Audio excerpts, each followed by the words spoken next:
High, আমি ঈশা। সেদিনকার ব্লগটা দেখে তোমরা অনেকেই আমায় প্রশ্ন করেছিলে সেদিন কলেজে কী অনুষ্ঠান ছিল। সেদিন কলেজে সেরকম কোনো অনুষ্ঠান ছিল না, আমাদের ডিপার্টমেন্টে একটা ক্লাব ওপেনিংয়ের ছিল, তাই এই অনুষ্ঠানটি করা। যাই হোক, এই অনুষ্ঠানটি হয়েছিল আমাদের এক্সামের দিন। তো এক্সাম শেষ হয়েছিল 1টার সময়, আর আমাদের বলেছিল যে 2:30টার সময় চলে যেতে। আমার সেরকম বিশেষ কোনো দায়িত্ব ছিল না, ছোট্টখাট্টো কাজের জন্যই আমাদের ডাকা। যাই হোক, এখানে আমরা রেডি হয়ে চলে এসেছিলাম, আর অনেকেই ফোন করছিল যে আমাদের কেন লেট হয়েছিল। শাড়ি পরতে তো একটু লেট হবেই, বলো না তোমরা? তো শাড়ি আমি নিজেও পরিনি, বর্ষা আমি শাড়ি পরিয়ে দিয়েছিল। এই দেখো বর্ষা, তো এখানে ওর ব্লগ শুরু করে দিয়েছে। তো চলো, আমাকে কি কাজের জন্য ডাকা হয়েছিল সেটা তোমাদের একটু শেয়ার করে দিই। তো এই ভিডিওটার মধ্যে কে কে আমাকে দেখতে পেয়েছো তারা কমেন্টে জানিও।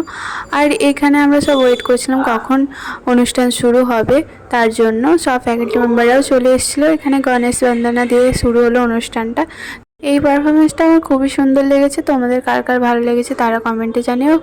গানটা দিতে পারলাম না কারণ কপিরাইট চলে আসে ফেসবুক বা ইনস্টাগ্রামে বা ইউটিউবে। ইনস্টাগ্রামে তো কপিরাইট আসে না, কিন্তু ইউটিউবে চলে আসে, তোমরা সকলেই জানো। এরপরে আমার একটা ফ্রেন্ডও এখানে পারফরমেন্স করে নিয়েছিল।